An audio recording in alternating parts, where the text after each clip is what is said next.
AI is everywhere, and it's not just writing grocery lists or your kid's English essay anymore, right? It is sliding into the therapist's chair. So whether you've toyed with ChatGPT as your late night sounding board or downloaded an AI mental health app, it's really tempting to think, well, maybe I don't need to pay someone $200 an hour anymore when I've got free therapy in my pocket. But is that really therapy, or is it just tech playing dress up? Today, we're diving into whether AI can actually replace a human therapist, what's helpful about it, what's missing, and why your blind spots might be the biggest deal of all. So stay tuned. Welcome back to the podcast. And of course, how could I not do this topic? I have a lot of clients who are talking to me about AI and should I use it? Should I not? I love AI. I use AI. I'm a big user of it. So I felt like I would be a really good person to talk about it. And so I went and did some research for this one, as always. And I really thought a lot about it because I've been thinking a lot about it anyway with my clients and talking to them about how to use it best and how not. So are you in the right place today? Today, here's what you're going to learn. The pros, there are positives of using AI for mental health support. It's really not all bad. Why human connection is biologically essential to healing. We'll talk about that. The psychological risks of relying on AI alone. How therapy helps you uncover what you don't know that you don't know. You know how I say a lot, you're a fish who doesn't know it's wet. So we'll talk about that. And really my honest take as a psychologist who talks to an AI assistant. I use it. And today I have a great download. Is it AI advice or real therapy? I put together 10 questions to ask before you ditch your therapist. So you can download that. We'll talk about that below the video if you're watching on YouTube, or come over to the website, abbymedcalf.com, and you can download it there when you find this episode. So let's talk about the pros of using AI for mental health, because again, there's pros or positives of it. I thought let's start with the good stuff, and I really want to give credit where it's due. AI support tools, I think, have real upsides. Okay, and I'd say there's 3 or 4 that I would point out as the biggest upsides to me. And you might have different thoughts. You can link those. You can comment below the video or something if you do. But number 1 definitely is accessibility. AI is available 24/7. There's no wait. I got a wait list. If you want to see me, you've got to sit on a wait list, right? You have to pay money. AI doesn't charge you by the hour. If you have limited resources, then, maybe no health insurance or no reimbursement for therapy, or you could live in an area without access to mental health professionals, right? Or to good ones. And if that's the case, this can really be a lifeline for you. So, and it's the whole reason I started this podcast, was this idea that there's a lot of people who don't have access to really good research, et cetera. So yes, AI can be wrong. We'll talk about all the cons of it. But to me, if you're educated about it, it really can, again, be a lifeline. The second big positive about it, pro about it to me, is anonymity and safety. So because some people are definitely more comfortable sharing vulnerable thoughts with a non-human. They just are. AI it's not going to judge you. It's not going to interrupt. It's not going to gasp or give you a funny look when you say you're still texting your ex or something like that. It's finding a good therapist, I talk about it a lot, is a lot like dating. It's and I have other episodes on that, on how to find the right therapist and what questions to ask and things like that. But it's a relationship. There's a lot of bad therapists out there, just like there's a lot of bad everything out there, right? You can't name a profession where there's not a lot of people who do it poorly. Okay, there just are. And so, and while I love my profession so much, I will say that there's a lot of people who don't use evidence-based approaches, which always worries me. There's a lot of people who obviously have a lot of their own issues. Most of us get into therapy because of our own issues or our own family stuff. Otherwise, why the hell else do you want to do this job? Let's get really real here for a second. And unless you've had your own therapy and done your own work and keep doing that work, by the way, then, in understanding your own blind spots, I've shared before, I definitely have some blind spots in people I don't work as well with. And I try to stay very aware of that. I have I use supervision. I talk to people. I have a consultancy group. I have different therapists and people I respect that I talk to about the problems I have or challenges I'm facing. All of those things are really important. So, and I'm still not perfect. I'm still not going to always do it right, So, and neither is AI, but you get the idea.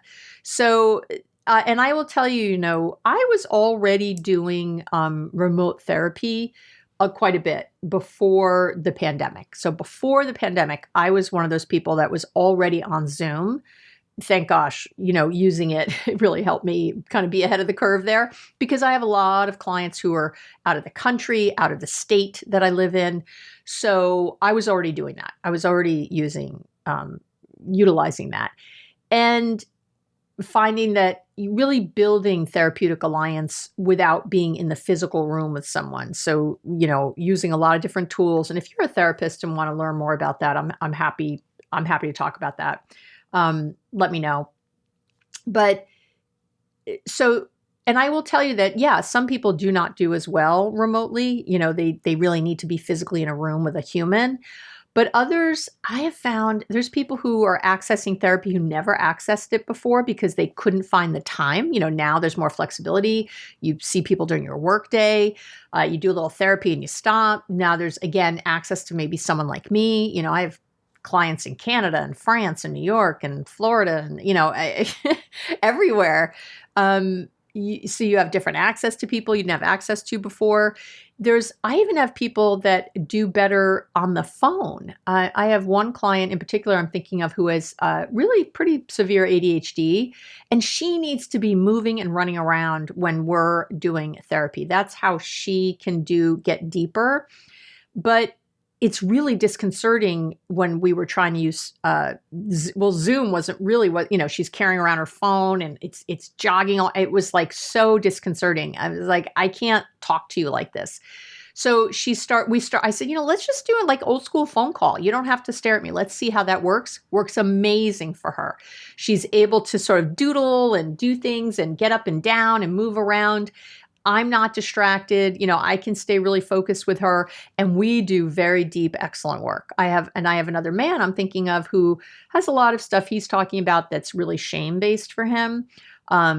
Sexual abuse when he was young, things like that. And he has shared, he goes, if we weren't doing this on the phone like we are, I don't know if I could do it and be in the room looking at you. He said that in the beginning. He does say now he feels like he could, but in the beginning, he wasn't sure if he ever would have shared it if he was in the room looking, So again, there's a lot of ways you can access help and there isn't one way for everybody. So I want to put that out there, and AI to me falls into that landscape. The third thing I think that's a big pro for it, a big positive is, and I'm repeating a little bit, but I'll say it anyway. It's really consistency and convenience, right? You don't have to explain your situation from scratch each time.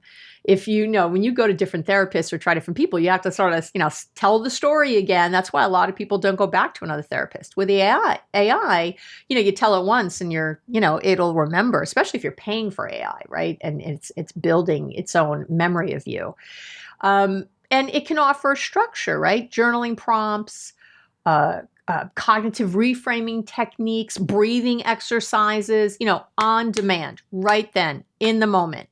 You can get that kind of voice or that feedback. And then the last place I have seen it be really beneficial is, I guess I'll call it I'll call it like early intervention. I think that AI can really be a stepping stone for people who aren't ready for therapy yet, because I have definitely had people come to me who had never been to therapists, but started using AI and realized its limitations and realized that, therapy could be good, the right kind of therapy for them, because it can really get you thinking and reflecting. It can really eventually maybe guide you to seek some human help. So I think for all of those reasons, I'm sure there's more positives, but those are the top, what did I give you? 3, 4, whatever I just gave you, that I see mostly in the work that I do. Okay. So, and and so the giveaway today, by the way, so you can come and download it again, anywhere that you get the podcast, you can download, is I'm calling it like 10 questions to ask before you ditch your therapist. Okay. So that's the giveaway today. You can download that for free. I'm always transparent that will put you on my email list, which is, I call it the love letter list. You will get an email twice a month from me. I'm being very transparent. I don't sell anything on this list. I'm not trying to get you to do anything. There's no trick. It is simply a letter. I call it a love letter because it's that. It's only that. I love you. I want to help you think differently, maybe have a different perspective, a new tool to use. That's all it is. A little story to hopefully motivate you or inspire you. That's all it is. And it takes you maybe 5 minutes to read. If you like it, great. If you don't, just unsubscribe. There's thousands of people on there. I won't notice, I promise. But you can also get that. Okay. So maybe download that if this is all sounding like something you like that's really hitting you about this. And if you're part of my One Love Collective, which is my online community now on Substack, I have tons of other giveaways, things that you're getting included in your membership, along with live Q&As with me. Who doesn't want those? But you can, if you're interested in knowing what that is, you can listen at the end. And if you don't want to join the collective and you want to you can buy, I call it a therapy to go bundle. You can buy just the bundle and not join. So I'll list all that at the end. So now I want to talk about more of the, maybe, I don't want to call them the negatives, but the downsides. There's a biological cost of skipping human contact. Okay. The hard truth is that we are wired to connect. And I'm going to talk about the biology of that, and I'll list all the resources I use and the research I looked at. Face-to-face interaction activates neural circuits that I have to tell you that AI cannot reach. And it's not just face-to-face, it's also voice-to-voice. So you would do better if you had a voice-activated AI for sure, but face-to-face.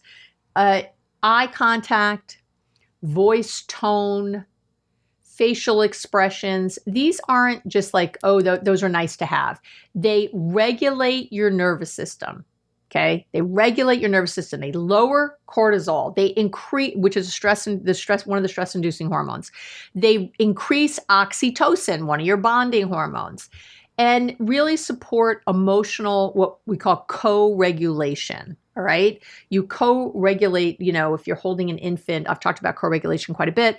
If you're holding an infant who's crying, maybe, and you're soothing it, and you're looking at, you're staring the little baby in the eye, and you're like, it's okay, it's okay. Using a soft voice, maybe, making that eye contact, really relaxing your body with them. That they start to co-regulate with you. And that's a very, very big thing that we learn right away coming out of the womb. We actually co-regulate in the womb. How do you like that? So when you engage with a real person in therapy, and again, we've looked at a lot of this remote therapy too, especially someone trained to create a safe emotional container, such as me, your brain literally changes. I'm going to say that again. Your brain literally changes. You experience what researchers call limbic resonance. Okay. And limbic resonance is basically it's that co-regulation. It's a mutual exchange, for lack of a better term, that calms you, and it attunes your emotional state. Okay. With AI, you're not getting eye contact, vocal resonance, or subtle emotional mirroring. We call it mirroring, right? Those are the magic. It's the secret sauce, the magic ingredients that activate your mirror neuron system and help regulate your nervous system in real time. When there's no right brain to right brain attunement, there's a problem, right? Right brain to right brain attunement is how we co-regulate. Excuse me. It's how we develop emotional insight. It's how we build trust in relationships. So you're getting words, not warmth. You're not getting that same level. And while those words could be helpful for sure, they're missing the embodied cues your brain uses to feel safe, to feel seen, to feel soothed. Okay? So let's talk about what AI can't do yet. There's some therapy gaps. Okay? It can't. So the first thing is it can't read the room, right? A skilled therapist is going to pick up on shifts in tone, in body language, again, even remotely, even on Zoom. Long pauses, those are big. Or, your tell, everyone has a tell, right? If you're playing poker, you know what a tell is. It's sort of how someone is bluffing or cheating or lying or something. A lot of people have like what we call a tell in English. I'm sure that's in other languages too, but maybe you say I'm fine, but your fists are clenched and I'm picking up on that. I can tell a lot, even again remotely with my clients. I've been doing this a long time too, but I'll watch you lean back in your chair. I'll watch you lean forward. I'll watch you, suddenly go to grab something or leave, or I got to get something to drink, or watching you drink. AI gets none of this. I said to a client today, we were talking and she got really quiet. And I said, you just got really quiet. You just got really quiet. What's going on inside? And see how even now I changed my delivery, right? Right? Hear it? You got really quiet. Hey, tell me what you're thinking right now. I do it a lot. I watch my clients a lot. I'm looking for those cues, and that's where therapy happens, not just reporting something, not just a conversation. AI can't do that at this point, or at least not meaningfully, okay? It's missing all those pieces, which are so much a part. I'm trained in something called structural family therapy, which was created by a genius, the father of family therapy, Salvador Minuchin, who I also studied with when I lived in New York City. And brilliant, to me, brilliant, just brilliant. And it is so much the base of structural family therapy when we're looking at all those kinds of things. We're really reading the room. We are really reading the person consistently. And we're reading ourselves consistently, because someone might tell me something and I might lean back, right? Maybe I lean back. Maybe I'm hearing something that is hard for me to hear. That maybe, I've had people tell me they raped someone. I've had people tell me they've killed someone. I've had people tell me, that they did something to their kids. I mean, I've heard some things, right? Many, many, many things. I've had people get very aggressive. I've had all kinds of stuff. So I, of course, am always watching my body language, but that's part of the therapy. And sometimes I've had to say something, or sometimes my client has, like, oh, I can tell you're disgusted with me. Oh, I can see it in your eyes, or something. And boy, those are the most rich conversations after that. So rich. Like, wow, what did you see? Talk to me. Maybe I did do something, but maybe I didn't. And so what does it mean if I did? Can you trust me still? Can we rebuild that? Can we not? What if I didn't do it, but you thought I did? There's so much there. It's amazing. And that, again, is so rich for therapy. Let me take a sip. Sorry. Am I avoiding? I just sipped. I just drank something. Am I avoiding? No, I was kidding. Okay. The second thing that's a problem to me is that AI doesn't push back in real time. So if you avoid a hard topic, an AI, it's probably going to just gently follow your lead, right? And it's not going to lovingly confront you. I've said as a therapist things like, like you keep circling. You keep circling this, but you're not landing on something. What are you afraid to say out loud? It's hard to get AI to that place, I have to tell you, because again, it's not necessarily picking up on all those other things. Because again, a lot of that is probably visual cues or my cues from knowing you for a while, things that I'm picking up on. The other problem with AI is it really struggles, again, at this point with what we call differential diagnosis. A lot of things look alike. If you don't ask someone, for example, if they drink or do drugs, they could give you a ton of symptoms. I'm having trouble sleeping. A lot of family members. I'm having a lot of, friction with family members. You could be mentioning all these things. I lost my job, but AI doesn't know that, so it might say you're depressed because depression can look a lot like substance use disorder. They're very similar on the surface. You have to know to ask the right questions. Are you anxious because of past trauma? Are you anxious because of ADHD? Do you have a thyroid imbalance? Is that why you're anxious? AI doesn't yet have, again, especially the way users are using it, it doesn't yet have reliable diagnostic abilities, and mislabeling your symptoms could, really send you down a very dangerous, wrong rabbit hole. Okay. I know. And that really relates to my other big worry with AI and using it. It only knows what you tell it, and you don't know everything. I say with love. I say it with love. And as I said in the beginning of the podcast, what do I say all the time? You're a fish who doesn't know it's wet. We all are. So most of us don't know our blind spots. So just asking AI, tell me my blind spots about this, when you're talking about a personal thing, when it doesn't have all the pieces, it can't do it. It can give you some, but they're probably not correct. And if they are, maybe it's correct some of them, but not the important ones that you have to work on. I had a client this recently came to me to work. He was working on communication in his marriage, right?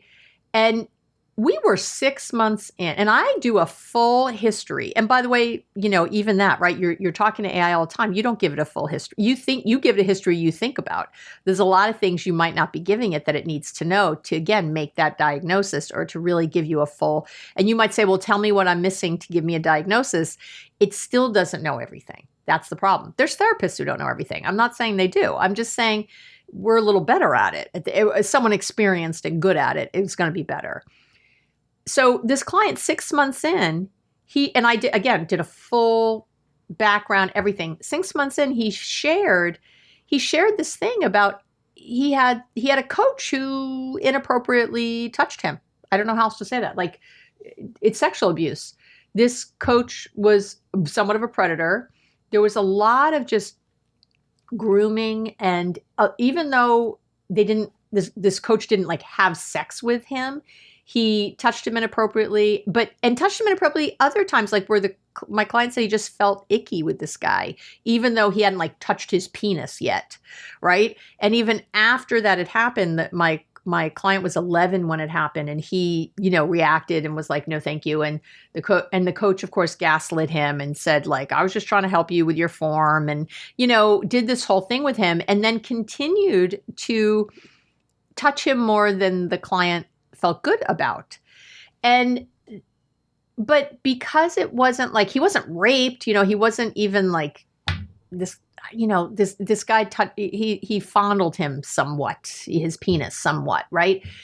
And because it only happened, quote unquote, once, like the big one, even though the grooming was still going on, all the other stuff, the ick day to day with this coach, and him being anxious all the time around this coach, that early experience shaped his entire attachment style.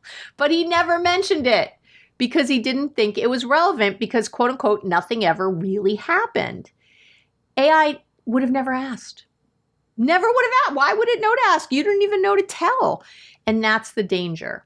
Okay. And I kept picking up on something. I was like, something's not right, and things weren't working that I was asking him to do. And again, I have many decades of experience, and I could just tell. I don't know what else to say. That's what I said to him. I said, I've asked this before when we first met. And you first meet me, you're not necessarily going to share things, right? I said, but I'm going to ask again. I want you to really think. And I really gave all, inappropriate touching of any kind, anytime you just felt uncomfortable with someone. And he said, oh yeah, there was this coach when I was 11, blah, blah, blah. You know what I mean? And by the way, he did finally tell his parents, and his parents pulled him right away. They did all the right things. They did all the right things. They were like, do you want to go to the police? Do you not? But again, there was nothing to really go to the police about, or nothing he could really prove. But they took him away from that. They found another coach. They moved teams. They did a whole thing. The parents were amazing. So that's the other reason he thought, well, my parents really addressed it great when I said something. It went on. And again, it had gone on for a while, like a whole season of something. He was with that coach for a whole season. He said something at the end of a season, like a soccer season or something. And that's when everything, it changed for the next year. But so again, this is the stuff that gets missed a lot. Okay. So let's talk about why human therapy is still the gold standard. Because real therapy isn't just advice. It's not. It's relational. And there's a lot of therapy that gives no advice. Okay. Like no quote unquote advice. And by the way, I think that's what a lot of people are looking for, is for someone to really give them advice and direction. I give a lot of, I'm so bossy, right? I do. I give a lot of advice and direction. I give homework. I send things, because I do just what I do on the podcast. But a lot of therapists don't. They're, the proverbial blank slate, and they, well, what do you think? Well, what do you think you should do? Which is great. And some people do really well with that kind of therapy. Those aren't the kind of clients to come to me. It's probably not you if you're here with me now. It's probably because you like someone to kind of tell you what to do. I get it. With my own therapy, I've always wanted a therapist to, again, I want to know their opinion on things. I want to know their thoughts. Obviously it's a brainstorming session sometimes. And I have a few clients. I go, okay, let's just brainstorm some ideas now. We're just brainstorming. Like, I say it a lot because I want to, there are people who like to sort of just follow blindly.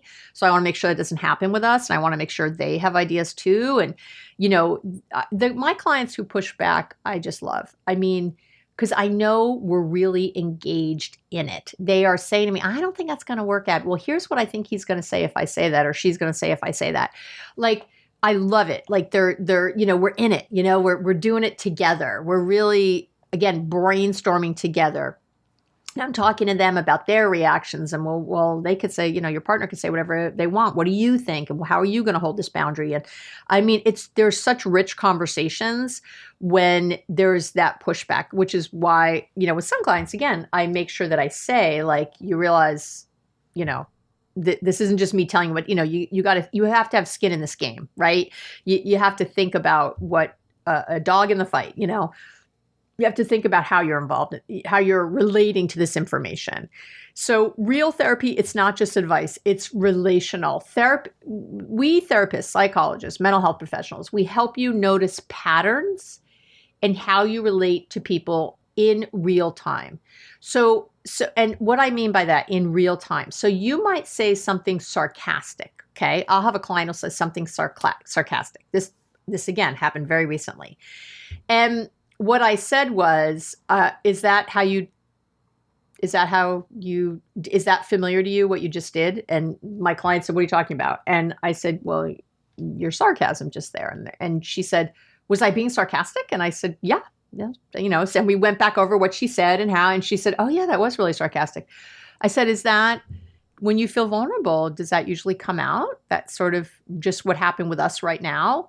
And we had, again, a great session. She said, oh my gosh, I think so. I didn't even realize that was sarcasm. Like, I can't, she said, with you, I've been called sarcastic before with my mom, and I'm always so defensive because I think my mom's just judging me. But with you, I wasn't defensive. So I really asked, and yeah, I was. And I mean, so that's what I mean, like real time. Therapists, we call that process therapy. It's the process. It's talking about the here and now, right? Is that, or I'll say I have interrupted a client before who was droning on with some story. Okay. Just droning on. And I say, hey, I'm going to interrupt you for a second. I'm going to interrupt you. What do you think I'm feeling right now or thinking right now as you're telling that story? And they're like, what? They're almost like in a trance telling the story. The story you've told 100 times to people. I was like, what do you think? I said, yeah, I got to tell you, I started to get a little bored. My mind started to wander. Do you think that happens when you're talking to people? I mean, we had this great conversation. We had a great, again, do you see what I'm trying to, it's such a, it's so qualitative, not quantitative, what I'm talking about. It's such a quality that I'm talking about, not an outcome. So yeah, I could give advice that's different. Like I could say to people, hey, you seem to act this way when this happens. You do blank when blank happens.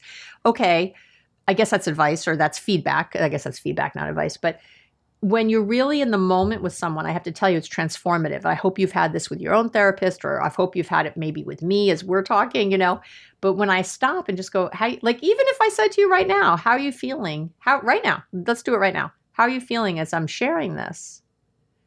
You might notice you're feeling defensive. You might notice you think I'm full of crap. You might notice you had an aha moment. You might notice a lot of things, right? You might notice you just love me right now because this feels so helpful. I don't know, might be 100 things. So if I'm in that moment with that client, I'm like, when you're feeling vulnerable, does this sarcasm come up? Is this how you deflect? If you think about it, what great conversations. You can't have those yet with AI in the same way. I'm just telling you. And I'm a big user of AI. And before I did this, and I use ChatGPT and I use Claude. I use a few different AI. And I've tried the therapeutic AI, anyway, different bots and things, because I was really trying to see if I could get, and AI will confront, quote unquote, if you tell it to, but I'm telling you, I can tell it's missing these pieces. So it can't tell if you get angry at it necessarily unless you tell it, but you might not notice you're angry. Like this client didn't notice that she was sarcastic. So, and if you're mad at me about something I said, we explore it. I don't, not shut it down.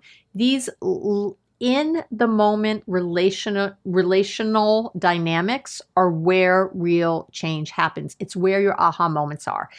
AI can't hold space like that, at least right this moment. It doesn't, it doesn't get tired or triggered, which is great, right? It doesn't get tired, it doesn't get triggered. I get tired, I get triggered, but it also doesn't bring that healing power of presence. So again, there's pros to it, but there's cons also. And while I'm here, let me talk, before I wrap up, I want to talk about therapeutic versus therapy. Okay? Because those are two different things. You can, again, get advice from AI. You can even have amazing conversations that feel therapeutic. When I was using it for this and testing it, I've been doing this for, I wrote this episode, but I was experimenting for at least 3 months. I've been experimenting since last, February with this, seeing, because people have been asking, and here I am. I wrote this up. I don't know when you're hearing this, probably in September, but I wrote this up in July of 2025. So, right. So, that's a big, so February, March, April, May, June, July, a while. Okay. Really trying different iterations. And I wasn't trying to prove myself right or wrong. I need to tell you, I'm at the end of my career. I'm at the other side of my career. I am not at a side where I'm, anti-AI because it'll ruin the field. I'm not there. I don't have skin in that game. I'm not worried about losing clients. I know there's always going to be people who don't want AI, who want a good therapist. So I'm not worried about that. I have a wait list. Like I said, I am not in danger. Okay. I have my podcast. I have, my books. I have a lot of ways I make money, like that have nothing to do. I'm not in danger. So I want to be really clear in case you think I have some agenda. That's another way. I really don't. But I do want people to get that there's dangers here, along with the good stuff. There's definitely good stuff. I love AI. I use it often. I feel like it's really helped me be a better therapist, a better human in a lot of ways. Even if I don't use it for therapy, if I'm using it for things that help free up my time, planning a vacation or something, I have more bandwidth for my clients. Do you know what I mean? Or my family members or whatever. So I think it helps in a bunch of ways. So you can have conversations with AI that feel therapeutic. I have, but that doesn't mean you're getting actual therapy. I know. Therapy, I want to be clear, is a structured, Relational process, like I just explained, it's grounded in evidence-based models. It includes, there's assessment, there's observation over time, and again, hopefully a trained professional who understands your history, your patterns, your blind spots. AI does not do that right now. It just doesn't. It can't track your emotional shifts. It can't follow your narrative across months or confront you with loving pushback when you're avoiding the hard stuff, because it doesn't know if you're avoiding the hard stuff, because you might not know you're avoiding the hard stuff. It can only go on what you input. That's what I'm trying to say. There's so much of a revelatory process that happens in therapy. And again, AI can still be therapeutic. It can, especially when, to me, when you use it to organize your thoughts. I think it's great for that. I have clients who organize their thoughts and then come to therapy with that. I love it. I think it's really therapeutic when you explore your emotions, maybe ask it for journaling prompts or parts work, things like that. Act as an IFS therapist and talk to me about X, Y, or Z. I mean, my gosh, so great. And again, I'll help you with, I have a lot around prompting and all that in the Therapeutic Go bundle. So listen to the end if you're interested in all this. If you want to just use AI for therapy, I can tell you the best way to do that. So for sure. If you rehearse new ways of thinking or responding to stress or role play and conversation, again, amazing. So therapeutic, right?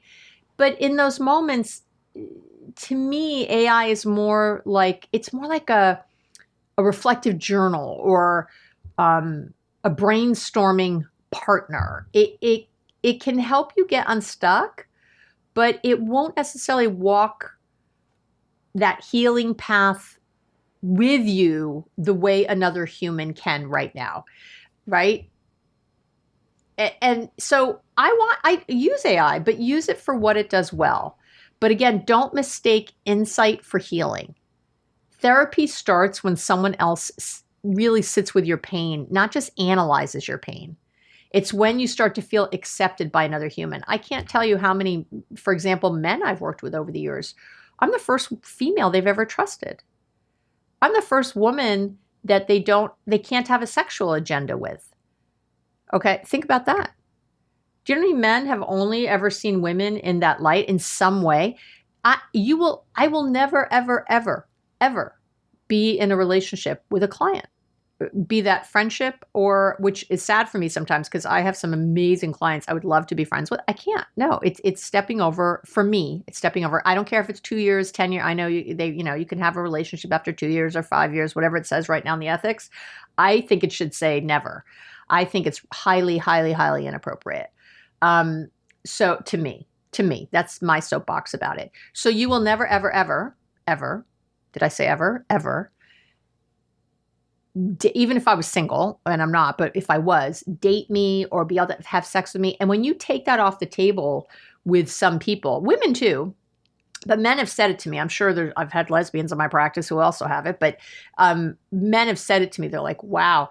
And creating that relationship with a female where they can actually trust and open up and do that, that gets that relational dynamic. We call it reparenting sometimes, or just healing, right? There may be a relationship with females or with a mother figure or with a lot of things, right? That gets, it's transference, we call it, right? When that gets transferred on something else. Again, AI can't do that yet. Okay. AI doesn't I don't care if you're looking at a robot, it's a different thing. Okay. It's a different thing right now. So should AI be part of your mental health toolbox? Absolutely. Again, I think it's great for self-reflection, getting prompts for journaling or self-reflection, learning, CBT style. You could put that in there, or tools or mindfulness tools, breathing tools, organizing your thoughts. Like I said before therapy, practicing new ways of thinking. But AI isn't therapy. It's a supplement, not a substitute. That's how I want you to think of it. You're not a problem to be solved by a chatbot. You're a person to be seen and heard and understood. And so definitely use AI to help, but don't forget that healing happens, again, in relational. Okay? All right. I think I'm gonna get off that soapbox now. I hope I made my point without over, beating the horse to death, so to speak. So definitely come download, is it AI advice or real therapy? 10 questions to ask yourself before you ditch your therapist if you want that. And then if you want to stick around, let me tell you what the One Loves Collective is getting, because I do think that if you do want to use AI, at least use it really, really well. And I've put together some resources to help you do that. Okay, so let's talk about those resources. And if you don't want to hear them, you can go now. You're done. But if you'd like to hear them, here we go. So one thing I have are some writing prompts, how to talk to AI like a therapist. So that's literally that. These are the prompts that you give that work, that will help you. Because again, I've been trying this for so long. I've really come up with some prompts that really work, that I think work well. What to do when AI, I have another resource for what to do when AI stops feeling helpful. So how to keep the conversation going. It's like a prompt, like a deepening tool to help you with your prompts to get better at them, okay? The third resource in the Therapy to Go bundle for this is a blind spot tracker, because again, you're not going to know if you have blind spots, it's not going to help you. You can't just say, what are my blind spots? It's not going to know. I know it seems that way. Blind spots work in some ways when you give it information like for work or something, it really works well. And certainly you can give it a situation with your partner and say, what are my blind spots in this? And it can give you some feedback, but I'm just telling you, it's not going to give you all of it. It's just going to be, and this should help. Another resource in this bundle, the Therapy to Go bundle for this episode, is I created like a decision matrix for getting the support you actually need. Like what to ask, what situations go to AI, and what you probably need a therapist for. I have a self-talk script builder, like an AI-enhanced self-talk script builder, also as part of this Therapy to Go bundle. And then I did, I did a guided visualization, of course, my fabulous melodious voice. For sometimes we feel alone, but don't want to reach out. And so I sort of did that. This is not using AI. This is just me. But I did a guided visualization for this episode around that, because I think that's sometimes too what's going on when we use AI, is that we're using it because we just don't feel like talking to somebody, like a real person, because we don't want to hear certain things. So, but how do we soothe ourselves in those moments? So I did a quick, these guided visualizations are 5 to 10 minutes, somewhere in there. I think this one's about 7 minutes, just to help you in those kinds of moments. So you can download the Therapy to Go bundle for $10, or you can join me on Substack in the One Love Collective for $8 a month, where you would get every episode of the podcast. You get early drops of the podcast. You get all these bundles for every single episode that comes out that month. You get live Q&As with me. You get the community where you can ask questions, even outside the live Q&As, where you get support from other community members. We have Wins Day where we share our wins. It's a really beautiful community. I'm really, really proud of what I've created online. It feels real. It feels substantial. And so again, you can tell I am not anti-computers and using those and all that. I think there's lots of ways to get support and lots of avenues to get to where we're trying to go. And AI is certainly one of them. I want you to use it well for where it is now. Okay. All right. That is it for this week. Thank you for hanging out with me. And I really love this topic. I would love to hear your thoughts about it. It's not like I think I'm the only right person about it. And I think that's it. Have an amazing week. Mwah. Love you. And I'll talk to you real soon.